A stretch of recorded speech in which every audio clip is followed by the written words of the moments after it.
ಮಾಡ್ತಕ್ಕಂಥ ಎಲ್ಲ ಹೋರಾಟಗಾರರಿಗೂ ಆರ್ಥಿಕವಾದ ಸ್ವಾಗತ. ನೋಡಿ ಸ್ನೇಹಿತರೆ, ಧರ್ಮಸ್ಥಳದ ಪ್ರಕರಣವನ್ನು ಯಾವ ಥರ ಹಳ್ಳ ಹಿಡಿಸಿದ್ರು ಎಂಬುದರ ಬಗ್ಗೆ ಸುಪ್ರೀಂ ಕೋರ್ಟಲ್ಲಿ ಸರ್ಕಾರಕ್ಕೆ, ಕರ್ನಾಟಕ ಸರ್ಕಾರದ ವಕೀಲರಿಗೆ ಯಾವ ಥರ ಕರ್ನಾಟಕ ಸರ್ಕಾರದ ವಕೀಲರಿಗೆ ಕರ್ನಾಟಕ ಸರ್ಕಾರಕ್ಕೂ ಯಾವ ಥರ ತರಾಟೆಗೆ ತೆಗೆದುಕೊಂಡಿದೆ ಮತ್ತು CBI ಅಧಿಕಾರಿಗಳು ಸಮೇತ ಯಾವ ಥರ ತರಾಟೆಗೆ ತೆಗೆದುಕೊಂಡಿದೆ ಎಂಬುದರ ಬಗ್ಗೆ ನಿಮಗೆ ಆಲ್ರೆಡಿ ಗೊತ್ತಿರ್ತಕ್ಕಂಥ ಸಂಗತಿ. ಇದನ್ನು ಮುಚ್ಚಾಕುವಂಥ ಕೆಲಸ ಭಾಳ ದಿನಗಳಿಂದ, ಭಾಳ ವರ್ಷಗಳಿಂದ ಮಾಡ್ತಾಯಿದ್ರು. ಅಕ್ವಿಟಲ್ ಕಮಿಟಿ ರಚನೆ ಮಾಡಿದ್ದೀವಿ ಅಂತ ಸುಪ್ರೀಂ ಕೋರ್ಟಲ್ಲಿ ಹೇಳ್ತಾ ಇದ್ದಾರೆ. ಅದರ ತನಿಖೆ CBI ಚಾರ್ಜ್ ಶೀಟ್ ಸಲ್ಲಿಸಿದೆ, ಅವ್ರ ಅಧಿಕಾರ ಕೊಡಬೇಕು, ಅವ್ರ ಪರ್ಮಿಷನ್ ಕೊಡಬೇಕು. ಅಲ್ಲ ರೀ, ನೀವು ಅಕ್ವಿಟಲ್ ಕಮಿಟಿ ರಚನೆ ಮಾಡಿದ್ದೀರಿ ಅಂತ ಸೌಜನ್ಯಳ ತಾಯಿಗೂ ಸಮೇತ ತಿಳಿಸಿಲ್ಲ, CBI ಅಧಿಕಾರಿಗಳು ಸಮೇತ ನೀವು ತಿಳಿಸಿಲ್ಲ. ಅವ್ರಿಗೆ ಹೆಂಗೆ ಗೊತ್ತಾಗುತ್ತೆ ರೀ ನೀವು ಅಕ್ವಿಟಲ್ ಕಮಿಟಿ ರಚನೆ ಮಾಡಿದ್ದೀರಿ ಅಂತೇಳಿ ಅವ್ರಿಗೆ ಕನಸು ಬಿದ್ದಿರುತ್ತಾ? ತಿಳಿಸ್ಬೇಕಾಗಿತ್ತಲ್ಲ, ಯಾಕೆ ತಿಳಿಸಿಲ್ಲ? ಅದರ ವರದಿ ಕೊಡಿ ಅಂದರೆ ಕಕ್ಕಬಿಕ್ಕಿ ಆಗ್ತದೆ. ಲಾಸ್ಟ್ಗೆ ಆ ಪರ ಇರ್ತಕ್ಕಂಥ ವಕೀಲರು ವಾರಿ ಕೇಳಿ ಬಂದರು. ಎಲ್ಲಿದ್ದಾರೆ ಈ ನ್ಯಾಯ? ಬುರುಡೆ ಹೋರಾಟಗಾರರು ದಯವಿಟ್ಟು ಈ ವಿಡಿಯೋವನ್ನು ನೋಡಿ, ನಿಮಗೆ ಗೊತ್ತಾಗುತ್ತೆ ಎಲ್ಲ. ಮೊನ್ನೇನು ಸುಪ್ರೀಂ ಕೋರ್ಟಲ್ಲಿ 9 ನಿಮಿಷಗಳ ಕಾಲ ಏನು ಚರ್ಚೆ ನಡೀತಾ ಐತಿ ಧರ್ಮಸ್ಥಳದಲ್ಲಿ ಧರ್ಮಸ್ಥಳದಲ್ಲಿ ನಡೆದಂಥ ಹಾಸ್ಯಾದ ಸಾವುಗಳಿಗೆ ಅಥವಾ ಅನಾಥ ಅನೇಕ ಎಣಭೂತ ಪ್ರಕರಣಕ್ಕೆ ಸಂಬಂಧಪಟ್ಟ ಹಾಗೆ SIT ತನಿಖೆ ಶುರುವಾಗಿದಿಂದ ಧರ್ಮಸ್ಥಳದ ಸೌಜನ್ಯ ಪ್ರಕರಣದಲ್ಲಿರ್ತಕ್ಕಂಥ ಅಪರಾಧಿಗಳನ್ನು ಇದರ ತನಿಖೆ ಮಾಡುವುದಿಲ್ಲ ಅಂತೇಳಿ ನಮ್ಮ ಗೃಹ ಸಚಿವರೇ ಹೇಳಿದರು. ನಮ್ಮ ಗೃಹ ಮಂತ್ರಿ ಪರಮೇಶ್ವರ್ ಸಾಹೇಬರು ಹೇಳಿದರು. ಸೌಜನ್ಯ ಕೇಸಿಗೂ SITಗೂ ಸಂಬಂಧ ಇಲ್ಲ. ಯಾರು ಕೇಳಿದ್ರಿ? ನಿಮಗೆ ಯಾರು ಕೇಳಿದ್ರು ಈ ಕೇಸ್ ತನಿಖೆಗೂ ಸೌಜನ್ಯ ಕೇಸಿಗೂ ಸಂಬಂಧ ಇದೆ ಅಂತ ಯಾರು ಕೇಳಿದ್ರು? ಮುಂಚಿತವಾಗಿ ಯಾಕೆ ಕೇಳಬೇಕು? ಮಿಕಾ ಇಲ್ಲೇ ಸಿಗಬೀಳ್ತಕ್ಕಂಥದ್ದು. ಈಗ ಉಗಿಸ್ಕೊಂಬಂದಿರ್ತಾನೆ ನಿಮ್ಮ ಅಧಿಕಾರಿಗಳೇ, ನಿಮ್ಮ ವಕೀಲರೇ ಸುಪ್ರೀಂ ಕೋರ್ಟಲ್ಲಿ ಉಗಿಸ್ಕೊಂಬಂದಾರಲ್ರಿ, ಮುಗಿದೋದ ಅಧ್ಯಾಯ. ಇವಾಗ ಯಾವ ಅಧ್ಯಾಯ? Part 2 start ಇಮಿಡಿಯೆಂಟ್ಲಿ. 15 ದಿನಗಳ ಒಳಗಾಗಿ ನೀವು ಉತ್ತರ ಪೇಪರ್ ಮುಖಾಂತರ ಕೊಡಲೇಬೇಕು, ರೈಟಿಂಗ್ ಮುಖಾಂತರ ಕೊಡಲೇಬೇಕು. ನೀವು ಪರಮೇಶ್ವರ್ ಸಾಹೇಬ್ರೆ, ಹೆಣ್ಣು ಮಕ್ಕಳ ಪರವಾಗಿ ನಿಂತುಕೊಳ್ಳದೆ ಇರ್ತಕ್ಕಂಥ ನಿಮಗೆ ಏನು ಹೇಳ್ಬೇಕ್ರಿ? ಆಗಿನ ಸರ್ಕಾರ BJP ಸೌಜನ್ಯಳ ಕೇಸನ್ನು ಹಳ್ಳ ಹಿಡಿಸಿದ್ರು, ತನಿಖೆಯನ್ನು ದಿಕ್ಕು ತಪ್ಪಿಸಿದಂಥ ಆ ಸರ್ಕಾರ ಇವಾಗ ನೀವು ಕರೆದ ಮೇಲೆ ಒತ್ತಡ ಸುಪ್ರೀಂ ಕೋರ್ಟಿಂದ ನೀವಾದರೂ ತನಿಖೆ ಕರೆಕ್ಟಾಗಿ ಮಾಡಿದ್ರಾ? ಅಥವಾ ಸೌಜನ್ಯಳ ಕೇಸು ಇದರಲ್ಲಿ ಬರುತ್ತೆ, ಅಕಸ್ಮಾತ್ ಸಾಕ್ಷಿಗಳ ಸಿಕ್ಕರೆ ತನಿಖೆ ಮಾಡ್ತೀವಿ ಅಂತೇಳಿ ಒಂದು ಮಾತು ಹೇಳಿದರೆ ನಿಮ್ಮ ಮಾನ ಮರ್ಯಾದೆ ಎಲ್ಲಿಗೋ ಹೋಗಿರೋದು. ನಿಮ್ಮ ಮಾನ ಮರ್ಯಾದೆಯನ್ನು ನೀವೇ ಕಳೆದುಕೊಂಡಿರ್ತಕ್ಕಂಥದ್ದು, ನಾವಲ್ಲ ಕಳೆದಿರೋದು. ಸ್ನೇಹಿತರೆ ನೋಡಿ, ಸೌಜನ್ಯ ಪ್ರಕರಣದಲ್ಲಿರ್ತಕ್ಕಂಥ ಎಲ್ಲ ಅಪರಾಧಿಗಳಿಗೆ ಭದ್ರ ಬುನಾದಿಯಾಗಿರ್ತಕ್ಕಂಥ ಧರ್ಮಸ್ಥಳದ ನಕಲಿ ದೇವಮಾನವನ ಬಗ್ಗೆ ಏನು ಹೇಳ್ಬೇಕ್ರಿ ನಾನು? ನಿಮಗೆಲ್ಲ ಗೊತ್ತಿರ್ತಕ್ಕಂಥ ಸಂಗತಿ ಸ್ನೇಹಿತರೆ. ಧರ್ಮಸ್ಥಳದಲ್ಲಿ ಅದೇನೋ ಒಂದು ಚಿಕಿತ್ಸಾಲಯ ಇದೆಯಲ್ಲ, ಪ್ರಕೃತಿ ಚಿಕಿತ್ಸಾಲಯ, ಅಲ್ಲಿ ಸೆಲೆಬ್ರಿಟಿಗಳು, ರಾಜಕಾರಣಿಗಳು, ಉನ್ನತ ಮಟ್ಟದ ಅಧಿಕಾರಿಗಳಿಗೆ ಧರ್ಮಸ್ಥಳದ ನಕಲಿ ದೇವಮಾನವ ಏನಾದರೂ ಅರ್ಥ ಮಾಡ್ಕೊಳ್ಳಿ.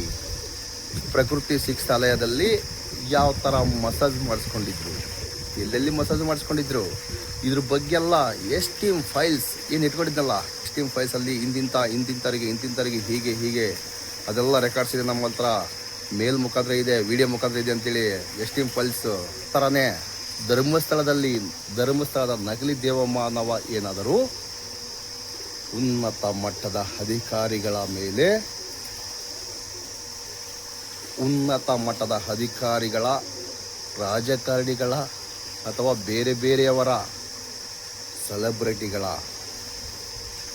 ಆ ವಿಡಿಯೋ ಇಟ್ಕೊಂಡು ಈ ಲೋಫರ್ ನಕಲಿ ದೇವಮಾನವ ಏನಾದರೂ ಆಟ ಆಡ್ತಾ ಇದ್ದಾನ? ನಮಗಂತೂ ಗೊತ್ತಿಲ್ಲ ಸ್ನೇಹಿತರೆ.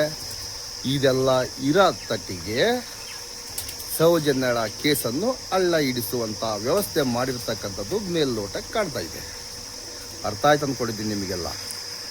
ನೋಡಿ ಸ್ನೇಹಿತರೆ, ಇಲ್ಲಾಂದರೆ ಒಬ್ಬ ನಕಲಿ ದೇವಮಾನವನಿಗೋಸ್ಕರ ಎರಡು ಸರ್ಕಾರಗಳು, ಎರಡಲ್ಲ ರೀ 3 ಪಕ್ಷಗಳು ಒಟ್ಟಿಗೆ ನಿಂತು ಪ್ರತಿಭಟನೆ. ಹಿಂದೂ ದೇವಸ್ಥಾನಕ್ಕೆ ಧಕ್ಕೆ ಅಂತ ಬೈಕ್ ರ್ಯಾಲಿ, ಕಾರ್ ರ್ಯಾಲಿ. ಒಜ್ಜೊ ಏನಪ್ಪ ಇದು? ಈ ಲೋಫರ್ ನಕಲಿ ದೇವಮಾನವ, ಏನೆಲ್ಲ ವ್ಯವಸ್ಥೆ ಮಾಡು.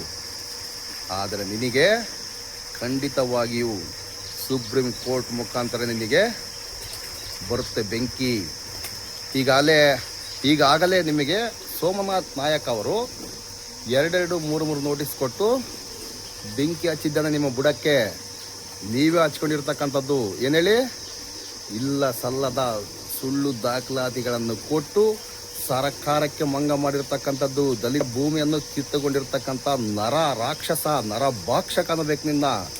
ಇಂಥ ಲೋಫರ್ಗಳಿಗೆ ಸಪೋರ್ಟ್ ಮಾಡುವಂತಹ ಬೇಜನ್ ಜನಗಳಿದ್ದಾರೆ. ನಮ್ಮ ನಕಲಿ ಹಿಂದೂ ಹೋರಾಟಗಾರರಿದ್ದಾರೆ, ನಕಲಿ ಹಿಂದೂಗಳು ಇದ್ದಾರೆ. ಯಾರಾದರೂ ಅನ್ಯ ಧರ್ಮೀಯರು ಇಲ್ಲಿ ಈ ಥರ ಎಲ್ಲ ಆಗ್ತಾ ಇದೆ ಅಂತಂದು ಹೇಳಿದ್ರೆ ಸಾಕು, ಧರ್ಮದ ಮಧ್ಯೆ ದಂಗಲ್ ಎಬ್ಸ್ತಕ್ಕಂಥದ್ದು, ಧರ್ಮದ ಮಧ್ಯೆ ಬೆಂಕಿ ಹಚ್ಚುವಂಥ ಕೆಲಸ ಆ ಲೋಫರ್ ಪುಂಗಿದಾಸ ವಸಂತ ಮಾಡ್ತಾ ಇದ್ದ. ಕಿರಿಕು, ಪುನೀತು, ಬೇಜನ್ ಸುಳ್ಳಿನ ಸೂಲಿಬೇಲೆ ಬೇಜನ್ ಜನ ಮಾಡ್ತಾ ಇದ್ದಾರಲ್ರಿ. ಈಗಿನ ನಾನು ಫೇಸ್ಬುಕ್ ವಾಲಲ್ಲಿ ನೋಡ್ಕೊಂಬಂದೆ, ಯಾವ ಥರ ಕಮೆಂಟ್ ಇದಾವೆ ಗೊತ್ತಾ? ಇವರು ಹಿಂದೂಗಳ ಶ್ರೀರಾಮನ ಫೋಟೋ ಹಾಕ್ಕೊಂಡಿದ್ದಾರೆ, ಮಂಜುನಾಥ ಸ್ವಾಮಿ ಫೋಟೋ ಹಾಕ್ಕೊಂಡಿದ್ದಾರೆ, ಬೇರೆ ಯಾವುದೋ ದೇವಸ್ಥಾನದ ಫೋಟೋ ಹಾಕ್ಕೊಂಡಿದ್ದಾರೆ. ಕಾಮೆಂಟ್ ಮಾತ್ರ ನೀನು ಹಿಂದೂನಾ ಮುಂದೂನಾ? ಏ ಲೋಫರ್ನ ನಮ್ಮ ಮಕ್ಕಳ, ಏ ಲೋಫರ್ಗಳ ಸರಿಯಾಗಿ ತಿಳ್ಕೊಳ್ರಲ್ಲಿ. ಹಿಂದೂ ದೇವಸ್ಥಾನ ಮಂಜುನಾಥ ಸ್ವಾಮಿಯನ್ನು, ಅಣ್ಣಪ್ಪ ಸ್ವಾಮಿಯನ್ನು ಅಡ್ಡ ಇಟ್ಕೊಂಡು ಲಜ್ಜೆಗೆಟ್ಟ ಕೆಲಸ ಮಾಡ್ತಕ್ಕಂಥದ್ದು ಧರ್ಮಸ್ಥಳದ ನಕಲಿ ದೇವಮಾನವ. ಇದನ್ನ ಅರ್ಥ ಮಾಡ್ಕೊಳ್ಳಿ ಸ್ನೇಹಿತರೆ. ನಾನು ನಿಮಗೆ ಬೈತಾ ಇಲ್ಲ, ನೀವು ಮಾಡಿರ್ತಕ್ಕಂಥ ತಪ್ಪುಗಳನ್ನು ತೋರಿಸ್ತಾ ಇದ್ದೇನೆ. ನಾನು ಏನಾದರೂ ನಿಮಗೆ ಬೈದಿದ್ರೆ ಸಾರಿ, ದಯವಿಟ್ಟು ಅರ್ಥ ಮಾಡ್ಕೊಳ್ಳಿ. ತನದ ಡಬ್ಬಿಯ ಹಣವನ್ನು ದುರ್ಬಳಕೆ ಮಾಡಿಕೊಂಡು ರಾಜ್ಯ ಸರ್ಕಾರ ಮತ್ತು ಕೇಂದ್ರ ಸರ್ಕಾರಕ್ಕೆ ಚೆಳ್ಳೆ ಹಣ್ಣು ತಿನ್ನಿಸಿ ಇಲ್ಲ ಸಲ್ಲದ ಅಪರಾಧಗಳನ್ನು ಮಾಡಿರ್ತಕ್ಕಂಥ ಆ ಲೋಫರ್ ನಕಲಿ ದೇವಮಾನವನಿಗೆ ಏನು ಹೇಳ್ಬೇಕು ಹೇಳ್ರಿ? ನಿಮಗೆ ಸತ್ಯ ಗೊತ್ತಿದೆಯಾ ಗೊತ್ತಿಲ್ವಾ? ತಿಳ್ಕೊಳ್ಳಿ ಸಾರ್, ತಿಳ್ಕೊಳ್ಳಿ.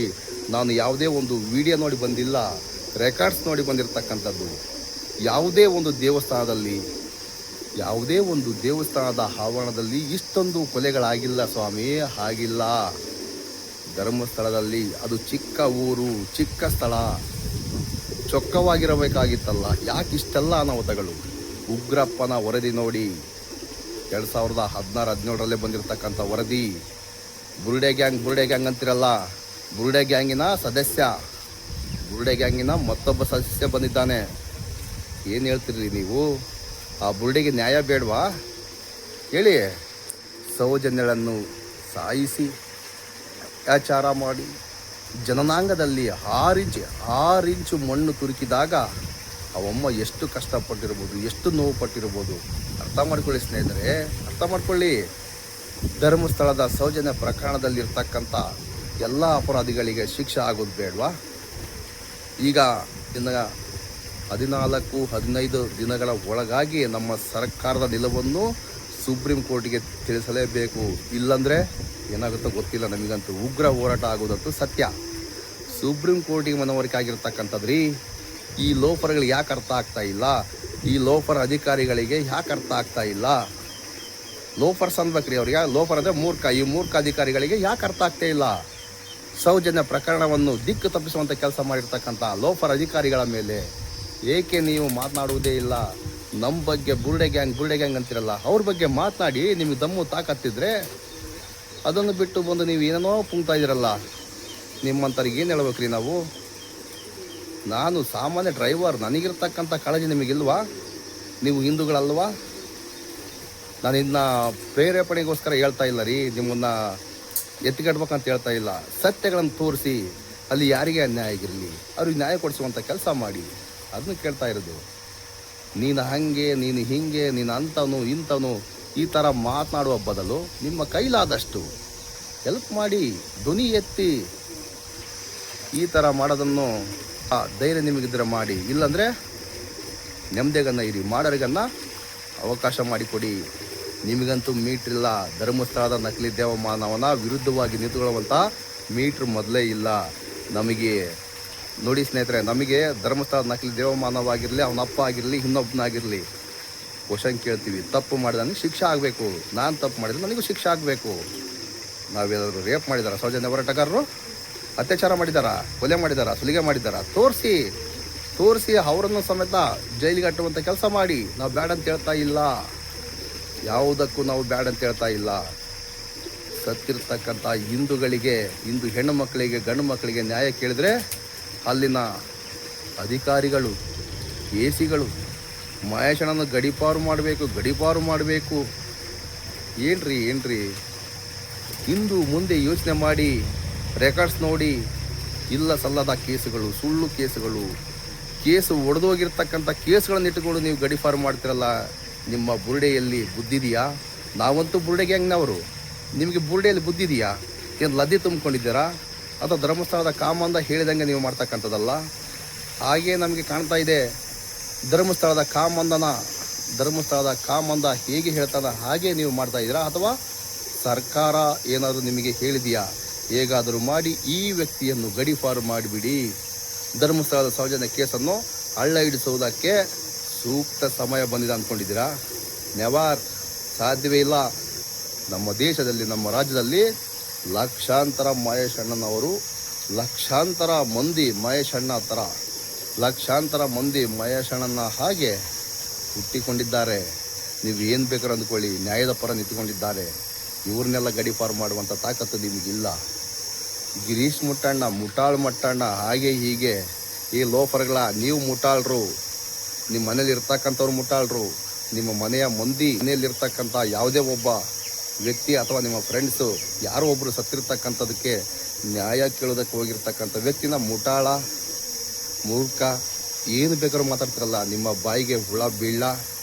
ಕರೆಕ್ಟ್ ತಿಳ್ಕೊಂಡನ್ನ ಮಾತನಾಡಿ, ಸತ್ಯದ ಪರ ನಿಂತ್ಕೊಳ್ಳೋಕ್ಕಾಗಲಿಲ್ವಾ? ನೆಮ್ಮದಿಗನ್ನ ಇರಿ. ಅದನ್ನ ಬಿಟ್ಟು ಬಂದು ಏನೋ ಪುಂಗೋದು, ಫೇಸ್ಬುಕ್ಕಲ್ಲಿ ಬಂದು ಪುಂಗೋದು, ಯೂಟ್ಯೂಬಲ್ಲಿ ಬಂದು ಪುಂಗೋದು, ಈ ಥರ ಮಾಡೋಕ್ಕೆ ಹೋಗ್ಬಿಡಿ. ಸುಪ್ರೀಂ ಕೋರ್ಟಲ್ಲಿ ನಡೆದಂತಹ 9 ನಿಮಿಷದ ವಿಡಿಯೋವನ್ನು ನೋಡಿ, ನಿಮಗೆ ಗೊತ್ತಾಗುತ್ತೆ ಈ ಪ್ರಕರಣದ ಮರ್ಮ, ಇದರ ಹಿಂದಿರ್ತಕ್ಕಂಥ ಕುತಂತ್ರಿಗಳೇ ಯಾರು, ಷಡ್ಯಂತ್ರ ಯಾರು ಮಾಡಿದ್ದಾರೆ, ಧರ್ಮಸ್ಥಳದ ನಕಲಿ ದೇವಮಾನವ ಅಥವಾ ಬೇರೆ ಯಾರು ಎಂಬುದರ ಬಗ್ಗೆ ನಿಮಗೆ ಕುಲಂಕುಷವಾಗಿ ಗೊತ್ತಾಗುತ್ತೆ. ನೀವೇನು ಅಂದ್ಕೊಂಡಿದ್ದೀರಿ? ಮಂಜುನಾಥ ಸ್ವಾಮಿಯನ್ನು ನಾವುಗಳು ರಕ್ಷಣೆ ಮಾಡ್ತೀವಿ ಅಂದ್ಕೊಂಡಿದ್ದೀರಲ್ಲ, ಇದು ತಪ್ಪು ಮಾಹಿತಿ. ನಿಮ್ಮ ರಕ್ಷಣೆ ಬೇಡ, ನಮ್ಮ ರಕ್ಷಣೆ ಬೇಡ. ಆ ದೇವರ ರಕ್ಷಣೆಗೆ ದೇವರೇ ಮಾಡ್ಕೊತಾನೆ. ಧರ್ಮಸ್ಥಳದ ಮಂಜುನಾಥ ಸ್ವಾಮಿ ಅಣ್ಣಪ್ಪ ಸ್ವಾಮಿಯನ್ನು ಹಿಡಿದಿಟ್ಕೊಂಡಿರ್ತಕ್ಕಂಥ ನಕಲಿ ದೇವಮಾನವನನ್ನು ಬಿಡಿಸುವಂಥ ಕೆಲಸ ಮಾಡಿ. ಅಷ್ಟೇ ನಮಗೆ ಬೇಕಾಗಿರೋದು. ನಮಗೆ ಆದ ಮಂಜುನಾಥ ಸ್ವಾಮಿಯನ್ನು ಹಿಡಿದಿಟ್ಕೊಂಡಿರ್ತಕ್ಕಂಥ ಆ ನಕಲಿ ದೇವಮಾನವನ ತೆಕ್ಕೆಯಿಂದ ಬಿಡಿಸ್ಬೇಕು. ಸರ್ಕಾರದ ತೆಕ್ಕೆಗೆ ಮಂಜುನಾಥ ಸ್ವಾಮಿ ಹೋಗಬೇಕು. ಆಡಳಿತ ಯಾರು ಬೇಕಾದ್ರೂ ಮಾಡ್ಕೊಳ್ಳಿ, ಅವರೇ ಮಾಡಲಿ, ಬೇರೆ ಮಾಡಲಿ, ಅದು ಮುಂದಿನ ದಿನಗಳು ಗೊತ್ತಾಗುತ್ತೆ. ನನಗೆ ಗೊತ್ತಿಲ್ಲ, ಅದು ಯಾರು ಬೇಕಾದ್ರೂ ಆಡಳಿತ ಮಾಡ್ಕೊಳ್ಳಿ, ನೋ ಟೆನ್ಷನ್. ಧರ್ಮಸ್ಥಳದ ಮಂಜುನಾಥ ಸ್ವಾಮಿಯ ಅಡಿ ಜಾಗವನ್ನು ಮಂಜುನಾಥ ಸ್ವಾಮಿಗೆ ಸೇರಬೇಕು. ಧರ್ಮಸ್ಥಳದ ಮಂಜುನಾಥ ಸ್ವಾಮಿಯ ಅಡಿ ಜಾಗ ಸಮೇತ ಮಂಜುನಾಥ ಸ್ವಾಮಿಗೆ ಸೇರಬೇಕು. ಅಲ್ಲಿರ್ತಕ್ಕಂಥ ಅವರ ಹೆಸರಿಗಿರ್ತಕ್ಕಂಥ ಜಾಗವನ್ನು ಮಂಜುನಾಥ ಸ್ವಾಮಿ ಹೆಸರಿಗೆ ಮಾಡಿಸ್ಬೇಕು. ಯಾಕಂದರೆ ಹಿಂದೆ ಮಂಜುನಾಥ ಸ್ವಾಮಿ ಹೆಸರಲ್ಲಿರ್ತಕ್ಕಂಥ ಜಾಗವನ್ನು ಈ ಲೋಫರ್ಗಳು ಅವರ ಹೆಸರಿಗೆ ಮಾಡಿಸ್ಕೊಂಡಿದ್ದಾರೆ. ಅದನ್ನು ರಿಪೀಟ್ ಮಂಜುನಾಥ ಸ್ವಾಮಿ ಹೆಸರಿಗೆ ಮಾಡಿಸುವಂಥ ಕೆಲಸದಲ್ಲಿ ನಾವು ನಿರತರಾಗಿದ್ದೇವೆ. ನೀವು ಸಪೋರ್ಟ್ ಮಾಡಿದ್ರೆ ಮಾಡಿ, ಬಿಟ್ಟರೆ ಬಿಡಿ. ಇದ್ರ ಬಗ್ಗೆ ನಿಮಗೆ ಐಡಿಯಾ ಏನಾದರೂ ಇದ್ದರೆ ಇದ್ರ ಬಗ್ಗೆ ಧ್ವನಿ ಎತ್ತಿ, ಇಲ್ಲ ಅಂದರೆ ಮುಚ್ಕೊಂಡು ಇದ್ಬಿಡಿ. ಅದನ್ನ ಬಿಟ್ಟು ಬಂದು ಏನನ್ನು ಪುಂಗೋದು ಈ ಥರ ಮಾಡೋಕ್ಕೆ ಹೋಗ್ಬಿಡಿ. ದಯವಿಟ್ಟು ಸ್ನೇಹಿತರೆ, ನೀವು ಯಾವ ಥರನ ತೇಜವಾನೆ ಮಾಡಿ ನಾವು ಯಾವುದಕ್ಕೂ ಎದುರಲ್ಲ, ಜಗ್ಗಲ್ಲ. ಆ ಹುಡುಗಿನೇ ಅಷ್ಟೊಂದು ನೋವನ್ನು ಪಟ್ಟು ಹೋಗಿರ್ತಕ್ಕಂಥದ್ದು. ಆ ನೋವಿಗಿಂತ ಈ ನೋವೇನು ದೊಡ್ಡದಲ್ಲ. ನಮಸ್ಕಾರ. ವೀಕ್ಷಿಸಿದ ಎಲ್ಲ ಹೋರಾಟಗಾರರಿಗೂ, ಸತ್ಯದ ಪರತಕ್ಕಂಥ ಎಲ್ಲ ಹೋರಾಟಗಾರರಿಗೂ, ಸೌಜನ್ಯ ಹೋರಾಟಗಾರರಿಗೂ ನಮಸ್ಕಾರ. ಮುಂದಿನ ವಿಡಿಯೋದಲ್ಲಿ ಸಿಗೋಣ. ಧರ್ಮಸ್ಥಳದ ಸೌಜನ್ಯಳಿಗೆ ನ್ಯಾಯ ಸಿಗೋವರೆಗೂ ಹೋರಾಟ ಮಾಡ್ತಾ ಇರೋಣ. ಧರ್ಮಸ್ಥಳದ ಕಾಮಂದನಿಗೆ ಶಿಕ್ಷೆ ಆಗೋದಂತೂ ಪಕ್ಕ. ನಮಸ್ಕಾರ.